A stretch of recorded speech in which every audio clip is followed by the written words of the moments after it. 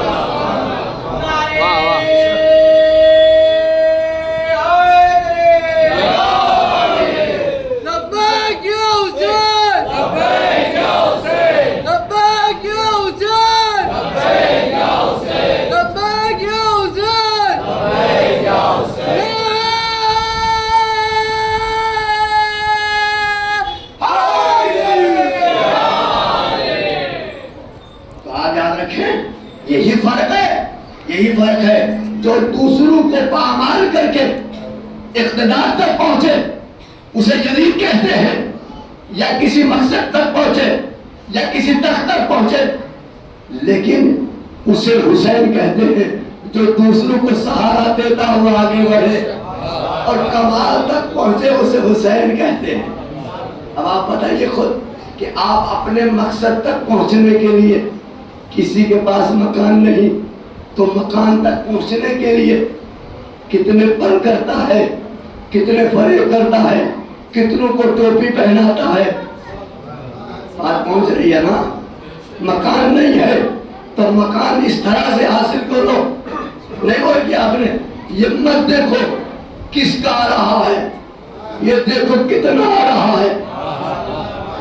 یہی وجہ ہے آج دنیا نے مکان تو بنا لیے مگر رہنے کا حوصلہ نہیں ہے، رہنے کا مقام نہیں ہے، اس لیے جب بھی دیکھو باہر نظر آتے ہیں۔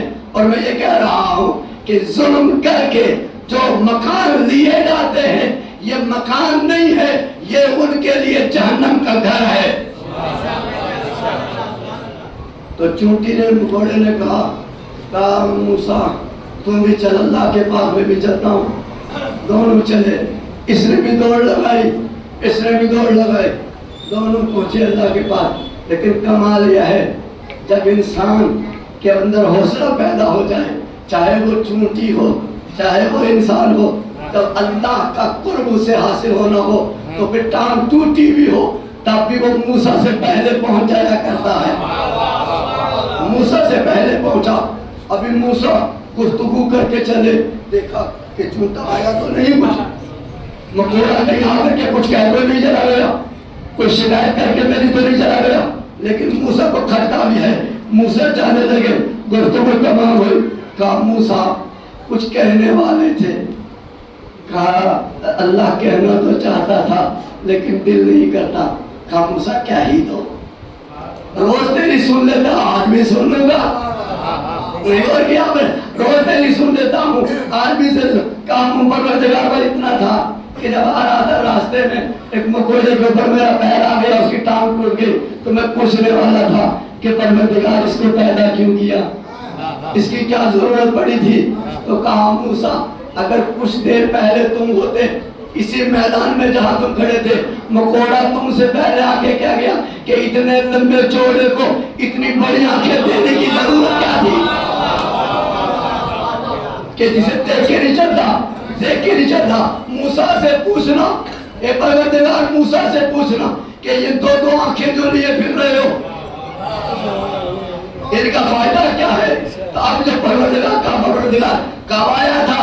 کہا تم سے پہلے آیا، اس کی ٹانگ ٹوٹی ہوئی تھی، کہا تم نے توڑ دی تھی، تیرے رب نے صحیح کر دی تھی۔ پہچانا ہم نے؟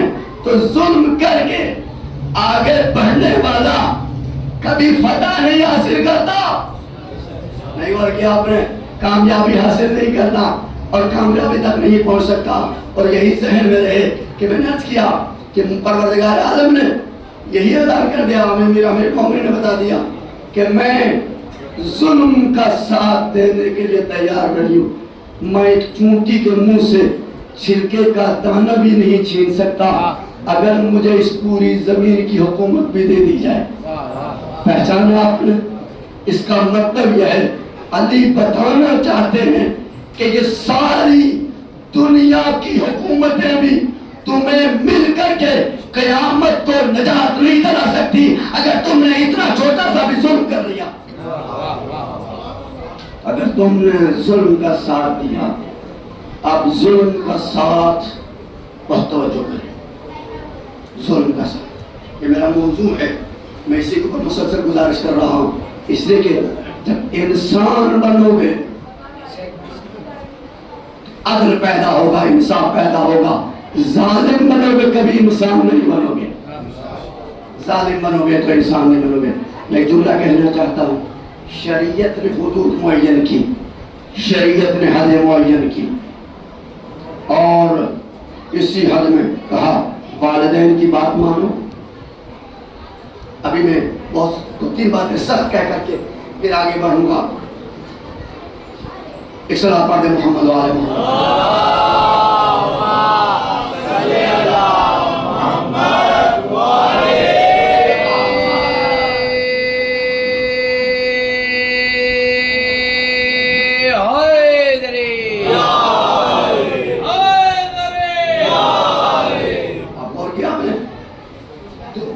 حد معین ہے، اسلام نے حد معین کی ہے۔ اسلام نے یہ کہا کہ آپ ماں باپ کی اطاعت کرو، ماں باپ کی اطاعت کرو، ماں باپ کے ساتھ محبت سے پیش آؤ، لیکن کب تک؟ جب تک وہ تمہیں دین سے جدا نہ کرنے کی کوشش کریں۔ بہت بڑی بات کہہ رہا، رشتے کتنے نازک ہوتے ہیں، مگر جب تمہارے والدین یہ کہیں کہ دین کو اہمیت دو نہ چھوڑ دو، تو اللہ کا حکم یہ ہے کہ تم والدین کی بات نہ ماننا، والدین کی بات نہ ماننا۔ تو میں ایک واقعہ مختصر لفظوں میں عرض کر کے اس واقعے سے میں آپ کی خدمت میں گزارش کرنا چاہتا ہوں کہ پہچانیں کہ ماں باپ کی حدیں کیا ہیں، اور یہ دو لفظیں میری ذہن میں رہنا رکھیے گا۔ ایک میں نے یہ کہا کہ ظالم اور ظالم، دوسرا ظلم کروانے والا، چاہے وہ کسی طریقے سے ہو، کیسے بھی کروائے، یعنی ظلم کرنے والا اور ظلم کروانے والا یہ دونوں برابر ہیں، یہ دونوں کیا ہیں؟ برابر ہیں۔ اس لیے یہ دیکھ صلاۃ پڑھ محمد وعلی محمد۔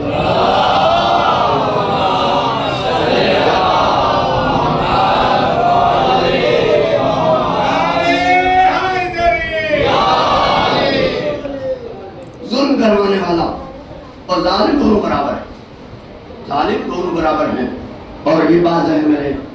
اب بہت سارے ہمارے یہاں پہ پڑھے لکھے لوگ موجود ہیں جنہوں نے کاظم کربلائی کا واقعہ سنا ہو۔ نوجوانوں، کاظم کربلائی جو ہیں تاریخ کی وہ عظیم ہستی ہیں جو ابھی ہمارے زمانے کے۔ کاظم کربلائی جو ہے وہ ایک عام گھرانے کے آدمی تھے، بچپنے سے جو ہے وہ نہ کبھی قرآن پڑھا اور نہ کبھی قرآن کے قریب گئے، بس وہ چند باتیں دین کی جو گھر میں سن لی تھی، بس انہیں کے اوپر جو ہے وہ اکتفا کر لیا، اور اس کے بعد جو ہے وہ کھیتی باڑی میں مصروف ہو گئے۔ کھیتی باڑی میں مصروف ہو گئے. یہ میں بات اس لیے گزارش کر رہا ہوں، حالانکہ میں درمیان میں واقعات پڑھنے کا عادی نہیں ہوں، لیکن یہ نصیحت کے طور پر گزارش کر رہا ہوں تاکہ پہچان لیں. قاضی کربلائی جو ہے وہ کھیتی باڑی میں مصروف ہو گئے، بہترین کھیتی باڑی انجام دیتے کار خوب فصل ہوتی تھی. ایک دن مسجد میں گئے تو وہاں پہ مسجد میں مولوی صاحب نے یہ کہہ دیا کہ تم جتنا اناج کماؤ اس میں سے زکوٰۃ واجب ہے. یہ بڑی بات کہہ رہا ہوں، بہت توجہ کریں، یہ چونکہ میرے موضوع سے ملتی ہے اس لیے میں گزارش کر رہا ہوں. کہا کہ زکوٰۃ واجب ہے، لہذا جو فصل بھی ہم کماتے ہیں اس میں وہ زکوٰۃ واجب ہے. اس کے باپ نے بولا کہ مول صاحب کو پوچھنا کہ کمانے میں بڑی محنت لگتی ہے، بڑی ٹائم خراب ہوتا ہے، تو مول صاحب کے کہنے پہ اٹھ کر کے زکوٰۃ دینا شروع کر دیں. انہوں نے کہا نہیں، مولوی صاحب نے نہیں کہا، شریعت کا حکم ہے. کہا مولوی صاحب کا کام یہی ہے، ان کا کام ہے بیان کرنا، تم چھوڑو. ایک مرتبہ کہا، دوسری مرتبہ باپ سے کہا کہ ابا دیکھو یہ زکوٰۃ واجب ہے لہذا ہمیں ادا کرنا ہے. باپ نے منع کر دیا، بیٹا چھوڑ دیا.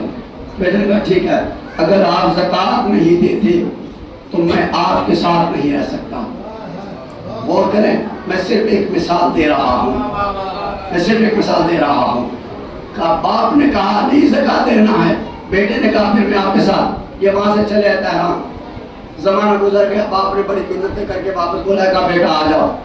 کہا مگر شرط وہی ہے.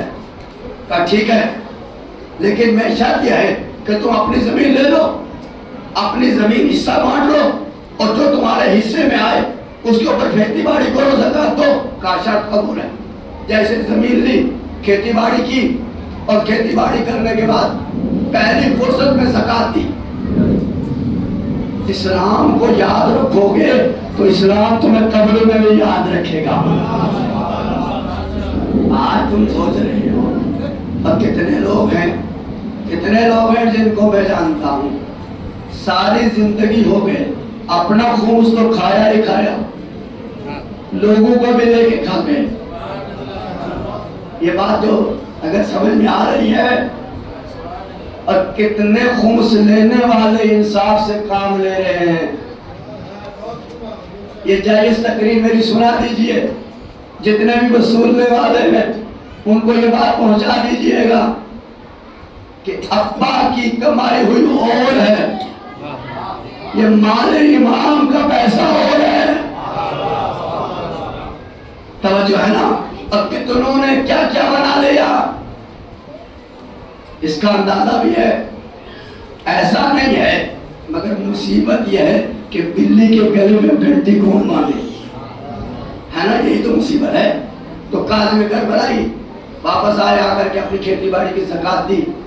تھکے ہوئے تھے، اور ایک مزار ہے سید بزرگوار کا، امام زادے ہیں، ان کی قبر کے پاس جا کر کے مقبرے کے قریب میں جا کر کے لیٹے، دیوار کا سہارا لیا اور سو گئے. اللہ کی عنایت دیکھیں، اللہ کی عنایت دیکھیں. جب سوئے تو ایک سید بزرگوار سے خواب میں آئے. کہا سید، کہا قاضی کربلائی زیارت نہیں پڑھو گے؟ کہا میں نے کہا پڑھی زیارت، مجھے کب آتی، میں تو ایسے ہی چون کے چلا جاتا ہوں. کہا اٹھو میرے ساتھ پڑھو. اٹھے، زیارت پڑھی تو یاد ہو گئی. اس کے بعد کہا کہ قرآن نہیں پڑھا؟ کہا نہیں. کہا قرآن پڑھو. تو قرآن پڑھا. اب یہ انسان کے جس نے کبھی قرآن ہاتھوں میں نہیں اٹھایا وہ دنیا کا بہترین حافظ قرآن ہو گیا، حافظ قرآن ہو گیا. اب اس کو لے کے دنیا میں چرچا ہو گیا. یہ ایران میں آغا مکارم شیرازی کے پاس لے کے گئے. ایران میں ابھی زندہ آغا مکارم شیرازی. علماء مراج کرام نے اسے دیکھا کہ یہ جاہل انسان جس نے کبھی قرآن دیکھا نہیں، جس نے کبھی قرآن کا لفظ نہیں پڑھا. کہا کہ تمہیں قرآن حفظ، ایسا بہترین قاری کہ ایسا قاری دنیا میں، اس لیے کہ جنہیں دنیا کے استاد پڑھائیں وہ خطا کر سکتے ہیں، جس میں آلے رسول کسی سید نے بنایا ہو. لہذا آپ اس کو لے کر کے آقا مکارم کے پاس گیا. آقا مکارم نے امتحان دیا. کہا میں نے تو اپنی زندگی میں ایسا قاری نہیں دیکھا. کہا یہ بتاؤ ماجرا کیا ہے؟ کہا ماجرا یہ ہے. کہا یہ لطف خداوند متعال ہے. پہچانا آپ نے؟ اگر شریعت کا خیال رکھو گے تو شریعت تمہیں چاہے نہیں مرنے دے گی. میں نے بڑی بات کہی ہے, کاش ہم اتنا پہچانتے کہ تم اللہ کی راہ میں دو گے تو اللہ بھی تمہیں پلٹ کے دے گا. جب تم اللہ کی راہ میں دینا نہیں جانتے تو اللہ سے لینے کا حق کیوں رکھتے ہو؟ کسی سے کہو صاحب یہ واجب, قاضم کربلا کی کتاب بھی چھپی ہے, کتاب بھی پڑھیے گا, چھوٹی سی کتاب ہے ان کی, اس کا ترجمہ بھی اردو میں ہو چکا ہے. قاضم کربلا کو اللہ نے ایسا نوازا کہ کہتے تھے کہ وہ قرآن مجید کو جب سامنے رکھتے تھے تو عربی کی کوئی عبارت نہیں پڑھ سکتے تھے, کوئی عربی کی حدیث نہیں پڑھ سکتے تھے, لیکن جہاں قرآن ہوتا تھا کیسے تجھے کیا پتا یہ قرآن ہے؟ کہا قرآن کے حروف نور کی طرح چمکتے نظر آتے ہیں. قرآن نور ہے, یہ چمکتا ہوا نظر آتا ہے. تو اتنی سی بات میں نے جو گزارش کی, یہ اس لیے گزارش کی کہ اگر تم دین کا خیال رکھو گے تو دین تمہارا بھی خیال رکھے گا. دنیا میں قرآن کا خیال رکھو گے, قبر میں قرآن بھی تمہارا خیال رکھے گا. لیکن اگر تم نے دنیا میں قرآن چھوڑ دیا, آخرت میں قرآن بھی تمہارا ساتھ دینے والا نہیں ہے. ایک صلوات پڑھ دے محمد علیہ وسلم.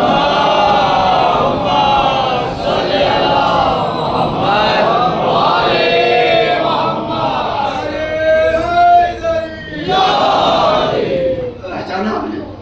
اب میں نے یہ مدد کیا.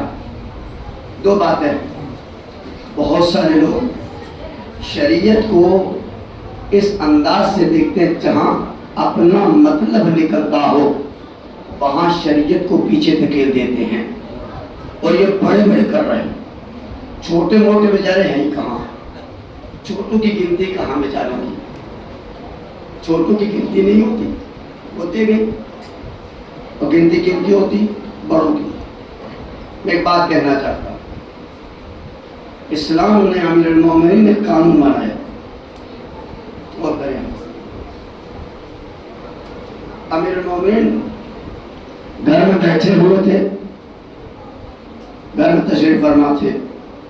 ایک شخص آیا کر کے امیر المومنین کی خدمت میں بیٹھا, بڑا مایوس چہرہ اترا ہوا, جیسے ہم لوگ ہمدردی میں جاتے نہیں جاتے جب کسی کو بھڑکانا ہو. اور بعض لوگ تو ماچس کی تیلی ہاتھ میں رکھتے ہیں, آگ لگانا ہے, وہ ڈھونڈنے لگے کہ نہیں صاحب ہمارے پاس ہے. غور کیا میں نے, کچھ لوگ جو ہیں ماچس جیب میں رکھ کے چلتے ہیں. اور کون لوگ ہیں پہچانو, یہ وہی لوگ ہیں, یہ وہی لوگ ہیں جو تمہارے کان بھرتے ہیں, یہ آگ لگانے والے ہیں.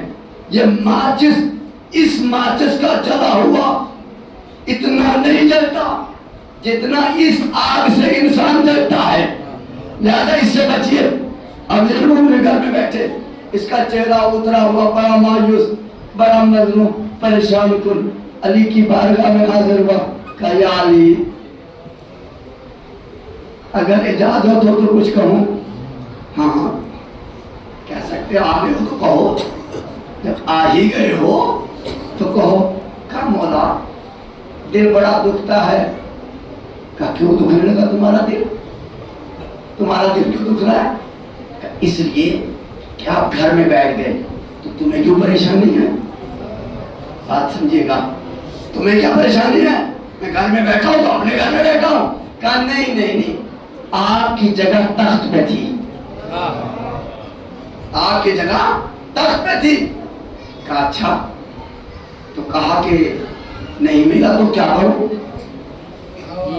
دیکھیے امیر المومنین نے کیا امتحان لیا ہے. کہا اگر آپ کی جگہ کا نہیں ملا تو کیا کروں؟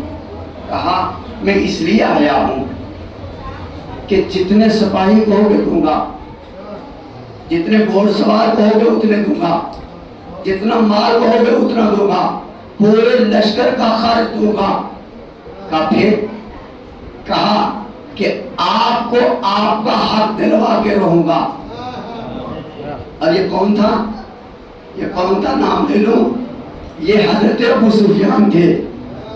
نہیں اور کیا آپ نے, اب کتنے ابو سفیان ہماری صفوں میں بیٹھے ہیں, نہیں اور کیا آپ نے, اور داڑھی اس کو بھی رکھی تھی بیچارے کی اور بڑی لمبی تھی ہیں؟ تو کہا کہ صاحب پھر کیا ہوگا؟ کہا طاقت میں دوں گا، حکومت میں دوں گا اور بس آپ قبضہ کر لو۔ امیر المومنین نے ساری باتیں سنی، کہا سن، پہلا جملہ علی نے بڑا عجیب کہا یہ بتا کہ تجھے کب سے اسلام سے محبت ہو گئی؟ تجھے کب سے اسلام سے ہمدردی ہو گئی کہ تو حق کی مدد کرنے آ گیا؟ اور دوسری بات سن کہ میں کسی ظالم کی مدد لے کے حق نہیں لینا چاہتا۔ یہ مت سمجھنا کہ اگر ظالم بھی آگے کہے گا کہ حق، ایسی بات علی کو حق مل جاتا، کیا پریشانی تھی؟ تاریخ میں حضرت کا نام آ جاتا، بھائی حق مل جاتا علی کو، ہم یہی تو رو رہے ہیں علی کو حق نہیں ملا۔ تو ایک شخص آگے کہ وہ علی سے کہہ رہا ہے حق لے لو، میں دلوا رہا ہوں۔ عزیزان گرامی، کاش تاریخ کے ہر پہلو کو دیکھا ہوتا، پھر مجلس میں آتے تو آپ کو اندازہ ہوتا۔ ظاہر سی بات ہے، اب مجسم علمی ہوتا تو 4 حدیثیں نکال لاتا کہ اللہ بات تو بڑی وزن کی ہے، اب وہی تم کچھ بھی ہو مگر حق کا ساتھ دے رہے ہو، نہیں اور کیا؟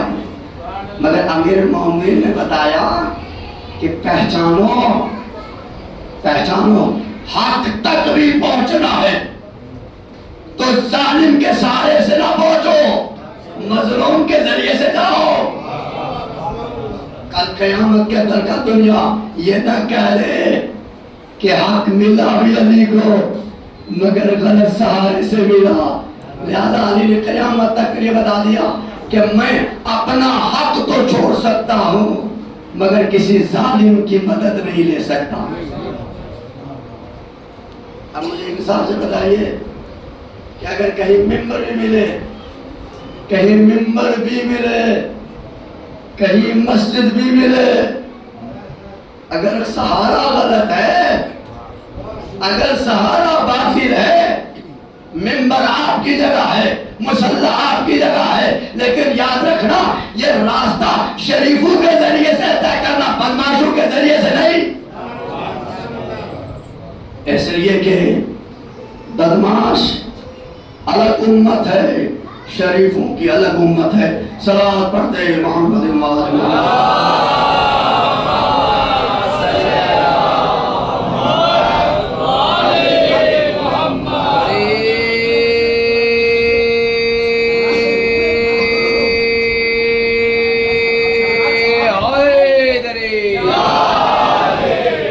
بہت معذرت چاہتا ہوں کہ جتنی باتیں مجھے گزارش کرنی تھی وقت نہیں بچا اور میں روک رہا ہوں، اور جو میرا موضوع تھا وہ مکمل نہیں ہو پا رہا ہے، یہ مسلسل مجھے تڑپ رہے گی۔ ایک صلوات پڑھے محمد و آل محمد۔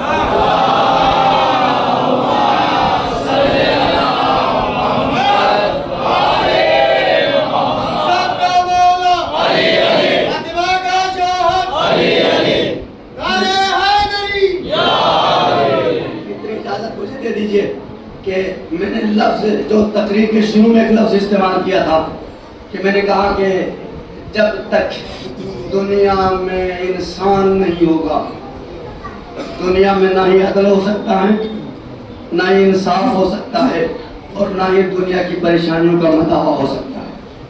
کاش اگر یہ میری بات سمجھ میں آ جائے تو دنیا کا ہر انسان اپنے آپ کو انسان بنانا شروع کر دے گا، دنیا کا ہر۔ اور اس کی ایک بڑی مثال دینا چاہتا ہوں، تاریخ کی اوراق میں آج دنیا پوری پریشان ہے، دنیا پوری ستم زدہ ہے، اور کہیں ظلم ہو رہا ہے، کہیں ستم ہو رہا ہے، اور دنیا دیکھ رہی ہے۔ یاد رکھیں، اسی لیے پروردگار عالم نے کہا کہ اس کو میں نے پردہ غیب میں رکھا ہے جو انسان حقیقی ہے، جب وہ آ جائے گا تو دنیا کو عدل سے بھر دے گا۔ اس کا مطلب یہ ہے کہ اگر دنیا میں ایک بھی انسان ہوگا تو دنیا میں ظلم نہیں ہوگا۔ یہ حضرت انسان۔ اور پھر انسان کو کس چیز کی ضرورت ہے؟ امام زمانہ کو کتنوں کی ضرورت ہے؟ بھائی 313 تو یہی مل جائیں گے عزا خان ابو طالب میں ہیں، اور 313 بمبئی میں ڈھونڈ لو، اور مجھ جیسے کتنے جو فہرست میں نام لکھوانے کے لیے تیار ہیں۔ نہیں بول گیا میں نے کچھ کہہ رہا ہوں. انسانوں کی فہرست میں سب نام لکھوانا چاہ رہے ہیں, سارے کٹوانے کو کوئی تیار نہیں ہے. اب یہ روایت کہی, علماء نے بھی پڑھی, میں نے بھی پڑھی, کہا صاحب امام اس لیے نہیں آ رہے کہ 313 نہیں. اب آپ نے اندازہ لگایا, امام یہ بتا رہے ہیں کہ تم عزاداری کے اوپر غور کرو, نمازوں کے اوپر غور کرو, حج کے اوپر غور کرو کہ تم 313 نہیں بنا پا رہے ہو. اگر تم سے 313 ہو جائے تو میں نہ آ جاؤں. جس دن دنیا 313 بنا لے گی اس دن امام خود بخود آ جائیں گے, امام زمانہ خود آ جائیں گے. کیوں نہیں آ رہے؟ اس لیے کہ 313 انسان چاہیے. نہیں بول گیا آپ نے, نمازی تو بہت ہے اور نہ جانے زیارتیں کرنے والے کتنے, کربلا جانے والے کتنے, کہاں کہاں نہیں. میں نے دن کی تقریر میں جملہ کہا تھا اور اس کو دہرا دیتا ہوں. میں نے کیا کہ لوگ جا کر کے کربلا میں حسین کو ڈھونڈتے ہیں, بڑا تعجب کی بات ہے. کاش اس کو ہم کو سمجھ میں آ گیا ہوتا. مجھے یہ بتائیے کہ حسین بڑے یا علی بڑے, علی بڑے یا حسین بڑے؟ ہمیں بچپنے میں ماں یہ بتاتی ہے, ماں خدا کی قسم کاش ایسی ماں سب کو کیا کہتے ہیں بچپنے میں, بیٹا کہو یا علی مدد, بیٹا کہو یا علی مدد. بیٹا اگر تمہیں کہیں چوٹ لگے, کہیں گرنے لگو تو مجھے نہیں بلانا, باپ کو نہیں بلانا, یا علی مدد کہنا. تو مجھے کہنے دیجئے, یہ ہماری تربیت کی جا رہی ہے کہ تمہیں علی کے پاس جانے کی ضرورت نہیں, محبت سے جہاں علی کو بلاؤ گے حاضر ہو جائیں گے.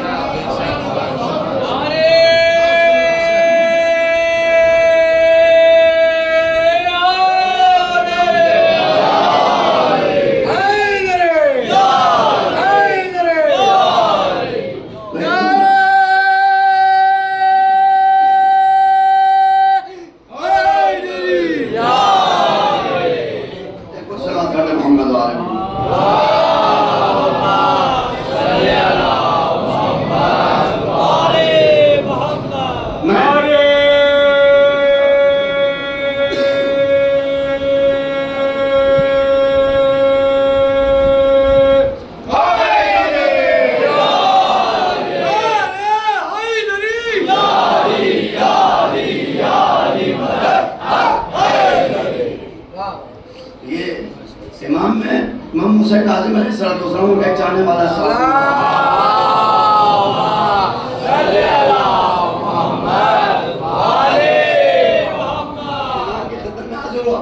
اور کچھ رقم امام کو بہت توجہ کریں. میں پھر گزارش کروں گا, لیکن تقریر میں اس لیے کر رہا ہوں, نہ مجھے کسی کی واہ کی ضرورت ہے. میں خدا کے لیے پھر آخر میں کہہ رہا ہوں کہ میرا درد دل ہے, یہ میرا درد دل ہے. اور یہ آپ جانتے ہیں کہ میں کسی تمنا میں, کسی آرزو میں کہیں سے نہیں پڑتا, اور خدا نہ کرے کہ وہ دن جس دن ہوگا وہ میری زندگی کی آخری تقریر ہوگی. ہم کہاں کھڑے, ہم قربانی دینا سیکھیں, قربانی لینا سیکھنا سیکھو, قربانی دینا پہ سیکھو. حسین نے قربانیاں دی نہیں ہیں, حسین نے قربانیاں دی ہے نا. حسین نے گلے کاٹے نہیں, گلے کٹوائے. پہچانا آپ نے تو چھٹے ساتویں امام کی خدمت میں ایک شخص آتا ہے کہ کہتا ہے مولا یہ رقم دے لیجیے.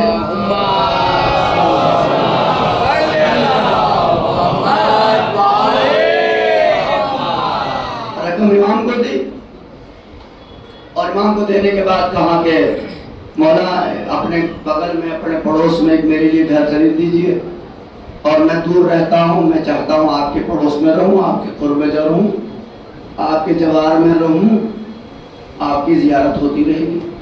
مولا نے رقم لے لی, کہا ٹھیک ہے, جب آؤ گے تو گھر ملا گے, گھر تیار ملے گا.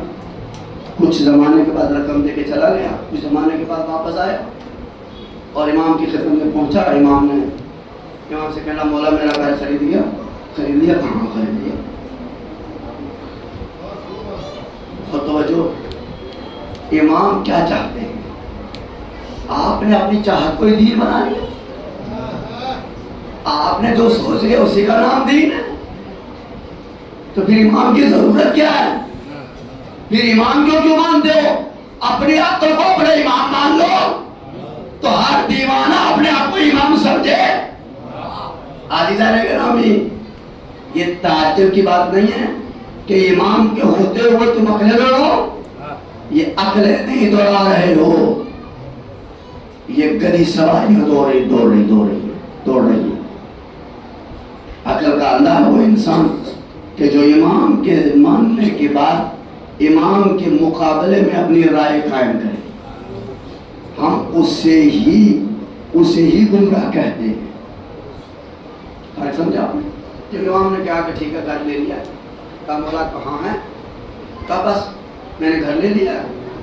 کہا مولا بچوں کو شفٹ کرنا ہے؟ امام نے کہا ٹھیک ہے، میں نے گھر یہاں نہیں لیا، جنت میں لیا ہے۔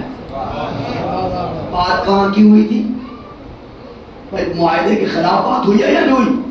اب میں نے یہ کہا بمبے میں میرے لیے گھر خرید دیجیے، اور وہ کہہ رہے جنت میں طے یہی ہوا تھا۔ اب اسے پوچھنے کا تو حق بنتا ہے، اگر میرے جیسا کوئی مولوی ہوتا جو اعتراض کرتا کہتا اچھا اپنے آپ کو امام کہتے دھوکہ دے دیا، خدا کی قسم۔ اور امام نے بھی آنے والے ہر اس دماغ کو بند کر دیا کہ جو ہمارے بارے میں غلط سوچے گا وہ مومن نہیں ہو سکتا، منافق ہوگا، اس لیے کہ جو ہم تمہارے بارے میں تجویز کریں گے وہ اللہ کا تجویز کیا ہوگا، اور جو تم تجویز کرو گے وہ شیطان کا ہوگا، وہ شیطان کا تجویز۔ امام نے کہا میں نے تمہارے لیے جنت میں گھر خرید لیا۔ اس نے بھی کہا آمین، ٹھیک ہے مولا آپ کی مرضی۔ کہا مگر حکمت بتا دیجئے وجہ کیا ہے؟ میں نے تو یہاں کے لیے کہا تھا، آپ نے جنت کے لیے کہا اس لیے کہ تمہاری یہ خواہش تھی کہ تم یہاں میرے قریب میں رہو، میرے پڑوس میں رہو اور روز میری زیارت کرو۔ کہا بڑا شوق ہے میری زیارت کا؟ کہا مولا بڑی تمنا ہے، اسی لیے تو پیسے خرچ کر رہا تھا کہ آپ کی زیارت کروں، اسی لیے تو کربلا جا رہا ہوں، اسی لیے کہ آپ کی زیارت ہو۔ مولا نے ایک جملہ کہا کہاں رہتے ہو؟ کہا اپنے محلے میں۔ کہا واپس جاؤ اور یہاں نہ رہو، وہاں رہو، ہمارے قریب میں رہو، ہم سے دور رہو۔ فریضہ کیا ہے؟ کہا مولا کیا؟ کہا جاؤ اپنے محلے میں جتنے بھی ہمارے چاہنے والے ہیں ان سے محبت سے پیش آؤ، روز ان کی زیارت کرو، اور تمہیں کربلا کا بھی ثواب ملے گا، میری زیارت کا بھی ثواب ملے گا۔ جاؤ واپس۔ امام کے قریب رہنے سے جنت نہیں ملتی ہے، امام کی اطاعت میں جنت ملتی ہے۔ نہیں ہو رہی؟ امام کے قریب رہنے سے اگر جنت ملتی تو سارا لشکر یزید پہلے جنت میں جاتا۔ سب سے قریبی لشکر جو حسین کے قریب تھا، آج بھی دنیا کہتی ہے، میں کہتا نہیں، غلط مت کرو، حسین کے قریب رہنا اور ہے، اور پھر میں جملہ کہہ رہا ہوں نبی کے قریب رہنا اور ہے۔ پھر آپ اعتراض کیوں کرتے ساتھ؟ صلوات پڑھ دے محمد و آل محمد۔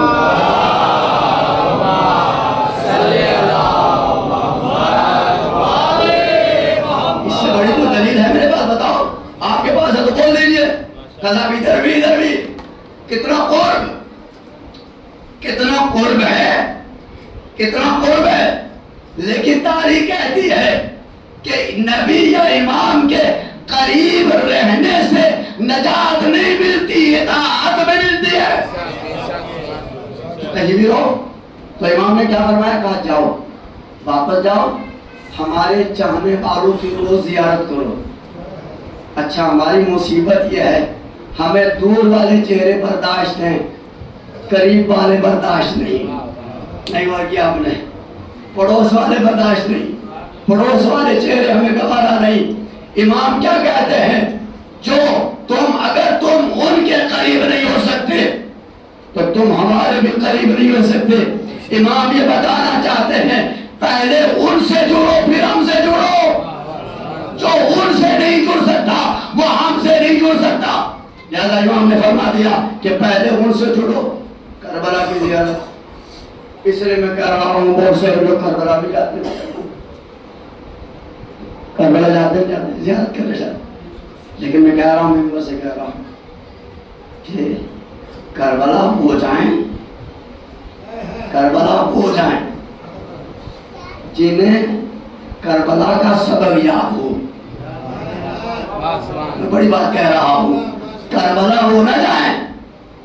یاد رکھیں کہ صاحب یہاں ہے پڑوس میں مسجد ہے, مسجد میں یہ نہیں جاتے, فارش اعضاء پچھتی ہے یہ نہیں جاتے.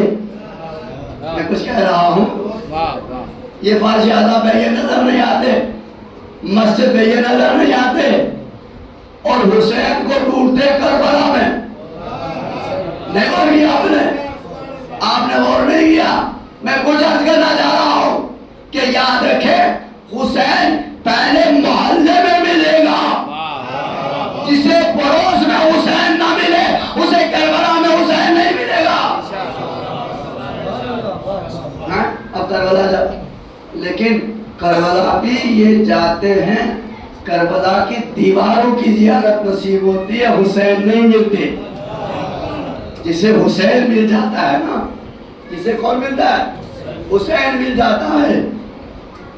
اور پھر جسے حسین مل جائے, جملہ کہوں میں, حسین جسے مل جائے, حسین جسے نظر آ جائے, حسین جسے دکھائی دے دے, تو پھر وہ لشکر یزید میں نہیں رہتا ہے, اور بن کر کے حسین کی بارگاہ میں آ جاتا ہے.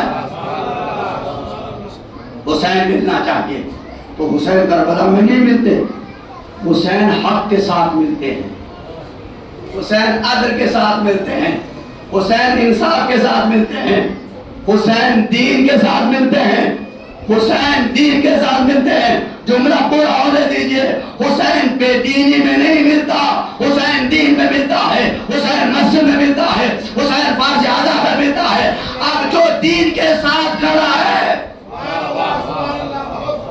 وہ حسین کے ساتھ نہیں کھڑا, حسین اس کے ساتھ کھڑا ہے.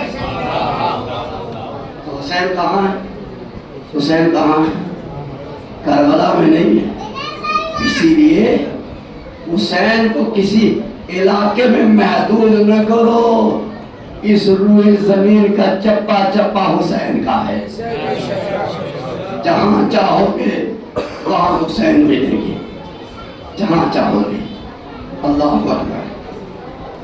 عزیزان گرامی, حسین ملیں گے, اور حسین نہ ملے حسین تو قریب رہ کے بھی نہیں ملتا. اور میری شروع کی تقریر سے لے کے اب تک ایک ایک لفظ آپ کی خدمت میں عرض کر دیا, ایک ایک لفظ کا میں ذمہ دار ہوں. پر اتنا یاد رہے کہ مجلس میں آؤ, مجلس میں آؤ.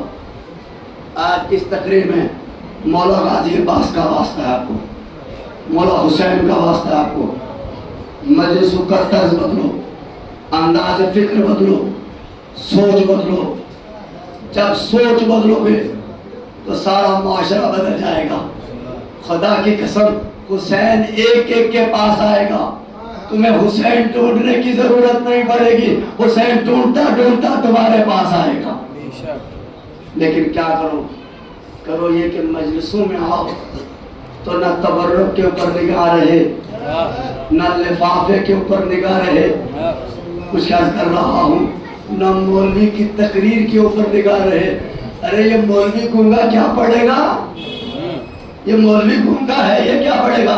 مجھ جیسا جاہل انسان امام کو سنائے گا, ہم سنائیں گے امام کو. خدا کی قسم یہ قیامت ہے.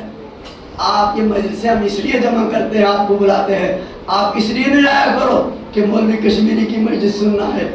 اس لیے آیا کرو کہ حسین نے وعدہ کیا ہے کہ میں فارش اعضاء پہ آؤں گا تو حسین کو ڈھونڈنے آیا کرو. فارش اعضاء پہ حسین نے کہا نا, تو مولوی کو نہ دیکھو, نہ مولوی کے امامے کی ویلیو, نہ مولوی کی ابا قبا کی ویلیو, نہ مولوی کے الفاظ کی ویلیو. اگر آتے ہو تو اس فرش ادا پہ توڑو آنکھیں دوڑاؤ کہ کہاں حسین تشریف فرما ہے. مجھے نظر نہیں آتا تو کیوں نہیں آتا؟ کوشش کرو کہ حسین نظر آ رہا ہے. خدا کی قسم جسے جو حسین کو ڈھونڈنے آتا ہے حسین سے خود مل جاتا ہے. اور جو حسین کی نظر حسین کو ڈھونڈنے نہیں آتا، جو صرف تبرک کے لیے آتا ہے، جو کسی دوسرے مقصد کے لیے آتا ہے، دوسری غرض کے لیے آتا ہے، خدا کی قسم حسین اسے کربلا میں بھی نہیں ملتا. کل سے آؤ، یہ نیت رکھ کے آؤ کہ مولا ہم آپ نے وعدہ کیا ہے کہ آپ کی ماں بھی فرش اعلیٰ پہ آتی ہے، آپ کے جد بھی، ہمارے نانا بھی فرش اعلیٰ پہ آتے ہیں، مولا امیر المومنین بھی فرش اعلیٰ پہ آتے ہیں، حسن حسین بھی آتے ہیں. جملہ کہوں میں آتے تو ہوں گے، لیکن روایت یہ بھی کہتی ہے کہ ابھی تک حسین کے زخم ٹھیک نہیں ہوئے. حسین کیسے آتے ہوں گے یہ تو تاریخ ہی بتا سکتی ہے.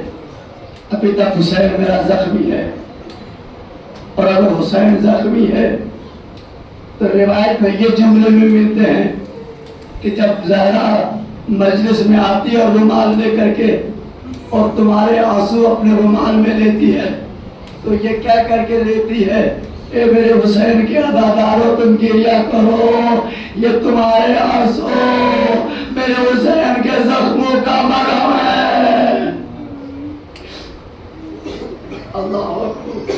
8 محرم ہے، حسین میدان کربلا میں ہے، اور میدان کربلا کا وہ عجب منظر کہ 4 کو کربلا میں نہر فرات کے کنارے سے خیمے ہٹا دیے گئے، اور 7 محرم کو پانی ختم ہو گیا.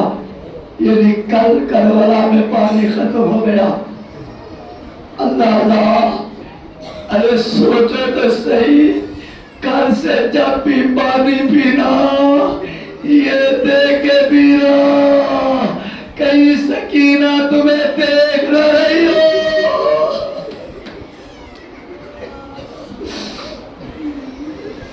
کہیں قاسم تمہیں دیکھ رہا ہو، کہیں علی اکبر تمہیں دیکھ رہا ہو. ارے پانی پینا، مگر اتنا پینا، پیاس باقی رکھنا تاکہ قاسم کی پیاس یادے اور محمد کی پیاس یادے، سکینہ کی پیاس یادے.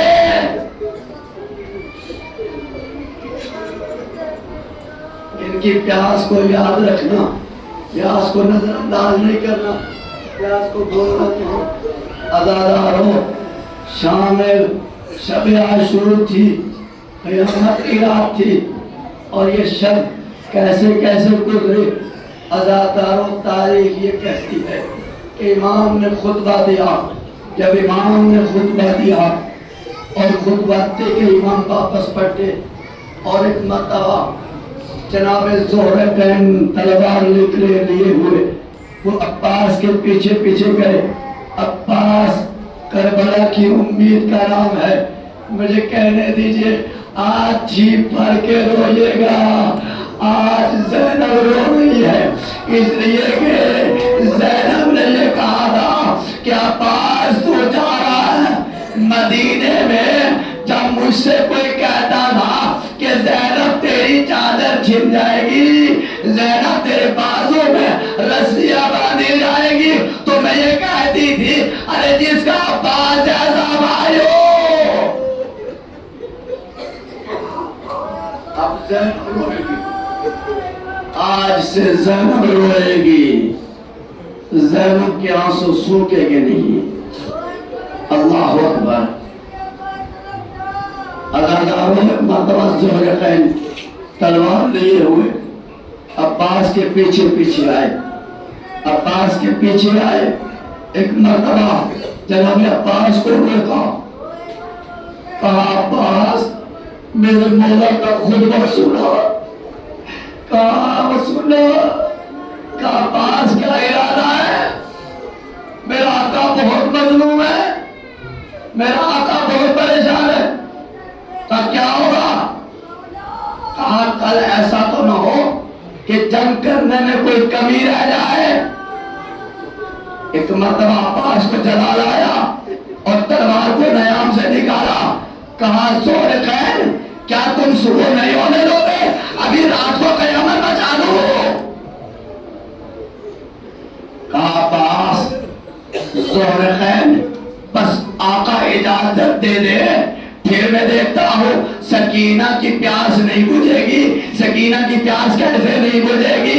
بچے علاتش کی صدائے بلند کرے. خدا کی قسم ایک لمحے میں پانی خدائے فرات کا پانی خیموں تک لے آؤں گا.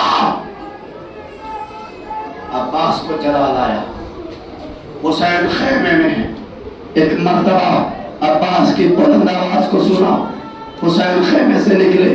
ایک مرتبہ باہر آئے اور راوی کہتا ہے کہ میں نے دیکھا کہ عباس کے جلال کو حسین نے دیکھا. ایک مرتبہ قریب آئے. آ کر کے پوچھا عباس کیا ہوا؟ کہا مولا کچھ نہیں، بس ذوالقرنین نے مجھے ایسا جملہ کہا مجھے جلال آ گیا. کہا عباس کیا ارادہ ہے؟ عباس سے تلوار نکالے. کہا دیکھ رہے ہو مولا اس تلوار کی تار دیکھ رہے ہو؟ یہ کل کے لیے میں نے تیار کی ہے.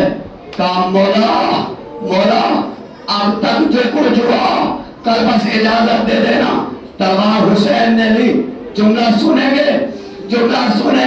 میں کہہ رہا ہوں حسین روز عاشورہ حسین کے عباس کے کلیجے کے ٹکڑے نہیں ہوئے. اللہ اکبر. تاریخ کہتی کہ ایک مرتبہ حسین نے تلوار لی. کہا میں بھی تو دیکھوں کہ عباس تیری تیاری کیسی ہے. تلوار کو لیا، 2 ٹکڑے کیے. کیسے ٹکڑے کیے؟ حسین نے عباس کے ہاتھ میں دیے. عباس تمہیں جنگ کے لیے کربلا لے لایا ہو. عباس وفا کے لیے لایا ہو. عباس کی امید ٹوٹ گئی. ہائے میں مولا عباس کے مسائل پڑھ رہا ہوں. آپ سن سکتے ہیں. میں ایک جملہ کہوں میں کربلا پہ رونے کا بھی اعتراض ہے اور رونے کے لیے بھی کہیں مسائل پڑے جاتے ہیں. اللہ کی قسم میں یہ کہہ رہا ہوں اگر رونے کے لیے مسائل شرط ہے تو پھر ہم نے کربلا کو نہیں سمجھا. خدا کی قسم خالی عباس کا نام لے لو آنکھیں جواب دے دے گی کہ اب رونے کے بغیر کوئی چارہ نہیں. اللہ اکبر. عباس کتنا مظلوم ہے. ایک جملہ سن لے. عزادارو عباس کی تلوار کو ٹکڑے کر دی. حسین نے دے دی. تلوار لی عباس نے. عباس کے دل کے اوپر کیا گزرے ہوئی مجھے نہیں پتا، لیکن تاریخ یہ کہتی ہے کہ خیموں میں ایک مرتبہ خیموں میں رونے کی آواز بلند ہوئی. خیموں میں سن سکتے ہیں سنیں. اللہ اکبر. ایک مرتبہ تاریخ یہ کہتی ہے کہ جناب نواب نے علی اصغر کو اٹھایا. دیکھا شب عاشور تھی. میں کہہ رہا ہوں خدا را جملے کی قدر کیجئے. جب شب عاشور علی اصغر کی یہ حالت تھی تو روز عاشور علی اصغر کی کیا حالت ہوگی. ایک مرتبہ علی اصغر کو گود میں لیا اور لینے کے بعد ہلایا. علی اصغر ہل نہیں رہے تھے. تاریخ کہتی ہے کہ ایک مرتبہ جناب سکینہ نے دیکھا اور دوڑتی ہوئی ایک چھوٹا سا برتن لیا اور دوڑتی ہوئی ایک خیمے میں گئی. ایک خیمے والوں اگر پانی کا ایک قطرہ دے دو. ارے میرا علی اصغر بڑا پیاسا. میرا علی اصغر بڑا پیاسا ہے. اب یہ علم اٹھے گا. آپ علم پکڑ کر کے دعا بھی کیجئے گا. علم کو سمجھ کر کے علم بڑا محترم ہے. ارے جس نے یہ اٹھایا تھا اس نے گرنے نہیں دیا. بازو کرم ہو گئے. اللہ اکبر. ایک مرتبہ شب عاشور ہوئی. بیوی تیار کر رہی تھی. کوئی مولا محمد کو تیار کر رہی تھی، کوئی علی اکبر کو تیار کر رہی تھی، کوئی کسی کو تیار کر رہی تھی۔ ایک خیمے سے کسی بیوی کے رونے کی آواز بلند ہوئی۔ ایک مرتبہ عباس سے نظر آ گیا، دوڑتے ہوئے گئے، دیکھا کہ بیوی ہو رہی ہے، پوچھا بیوی کیوں رو رہی ہو؟ کہا بھیا عباس، بھیا عباس، یہ کون بیوی تھی؟ یہ کون بیوی تھی؟ ہائے کربلا کی، یہ وہ حسین کی بہن تھی۔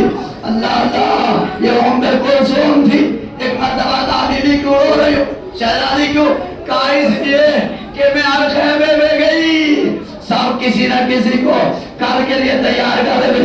کاش میں بھی صاحب اولاد ہوتی تو میں بھی بچوں کو قربان کرتی۔ عباس نے اپنے بازو پیش کر دیے۔ اے بی بی گریہ نہ کرنا، میں کل تیری طرف سے قربان ہونے کے لیے جاؤں گا۔ بس اللہ کرو، شاید پوری کربلا نہ پڑھ پاؤں، پر تو جملے سن لیں، یہ جملے سن لیں۔ وہ دن آیا کہ جہاں لاشوں پہ لاشیں آنے لگی اور اجازت ملتی تھی، جاتے تھے، شہید ہوتے تھے، تو ایک مرتبہ پاس آئے، کہا مولا آپ تو اجازت دے دیجئے، کہا مولا آپ تو اجازت دے دیجئے، آج محرم سمجھ کے گریہ کیجئے۔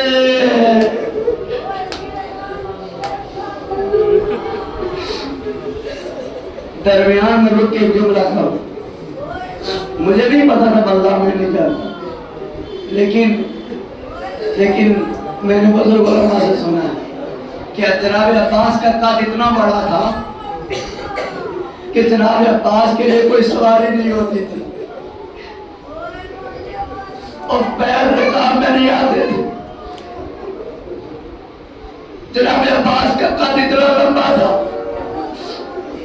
علماء کے جنہوں نے، آپ نے تو مولا عباس کی قبر نہیں دیکھی نا، آپ نے وہ اوپر والی قبر دیکھی ہے جو نیچے اندر تہ خانے میں قبر ہے مولا عباس کی۔ خدا کرے سب کو اس کی زیارت نصیب ہو۔ بڑی بات کہہ رہا ہوں، پھر دیکھیے گا کہ کون نہیں روتا۔ علماء کہتے ہیں کہ جب پہلی مرتبہ کربلا کی زیارت کے لیے روکے، اب جا کر کے دیکھا علماء نے کہ مولا عباس کے لیے روایتیں یہ کہتی ہیں کہ ان کا قد اتنا لمبا تھا، ان کی قبر بہت بڑی ہونی چاہیے، لیکن ان کی قبر بچے کی قبر کے برابر ہے۔ اللہ اللہ، جب پوچھا علماء سے وجہ کیا دی؟ کہا شام غریبہ کو ظالموں نے عباس کے جسم کے ٹکڑے ٹکڑے کر دیے۔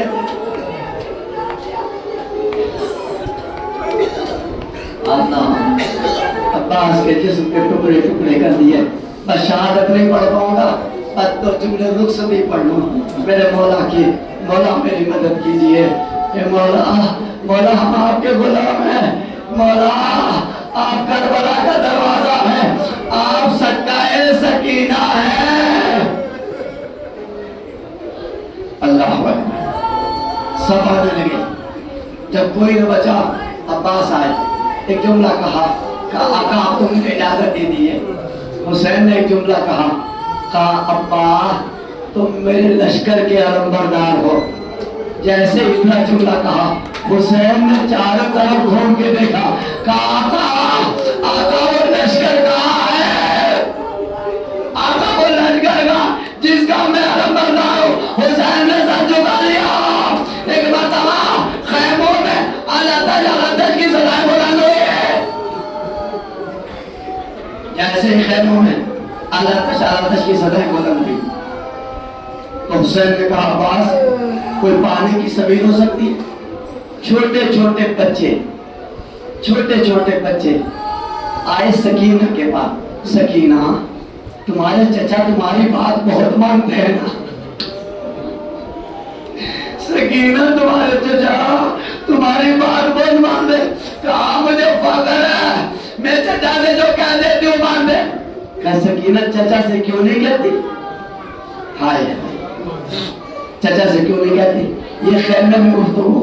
حسین نے کہا عباس جب پانی کی کوئی سبیل ہو تو کرو، پانی کی سبیل ہو تو کرو۔ کہا اتنے میں پانی کی گفتگو شروع ہوئی۔ سکینہ مشکیزہ لیے ہوئے آگے بڑھی، کہا چچا یہ لو، چچا یہ پانی کے لیے لو۔ حسین نے عباس تیار ہوئے، جملہ سنیے گا زیادہ ہو، آپ پھر گریہ کیجئے گا۔ جب عباس تیار ہوئے جانے لگے، ایک مرتبہ عباس جانے لگے تو جانے لگے، حسین نے رکا، عباس رکو، عباس رکو، تو عباس کے حرم پہ لکھا تھا نصر من اللہ فتح قریب۔ حسین نے حرم پر جم لیا، ایک مرتبہ لکھا انا للہ و انا الیہ راجعون، یہ لکھا شاید بیویوں نے سر پیٹ لیا ہوگا، شاید اب بیویوں نے سر پیٹ لیا ہوگا۔ ایک ایک بیوی عباس کو رخصت کر رہی تھی، عباس رخصت ہو گئے۔ اب مجھے جملہ کہنے دیجئے، عباس رخصت ہو گئے، خیموں سے جانے لگے۔ اب سکینہ نے بچوں کو جمع کیا، اے بچوں اب رونا نہیں، اب پانی کا ذکر نہ کرنا، تھوڑی دیر ہے، اس لیے کہ میرا چچا پانی لینے گیا ہے، میرا چچا پانی لینے گیا ہے۔ اب مسائل نہیں پڑھتا ہوگا، مسائل نہیں پڑھتا ہوگا، چچا گیا پانی لینے، مگر روایتیں کہتی ہیں جیسے ہی خالی علم نظر آیا، حسین نظر آئے، عباس نظر نہیں آئے، سکینہ نے کہا اے بچوں، ارے میں وعدہ واپس لیتے ہو، میرا چچا مارا گیا، میرا چچا مارا گیا۔ ہاں انا للہ و انا الیہ راجعون، تسلیم۔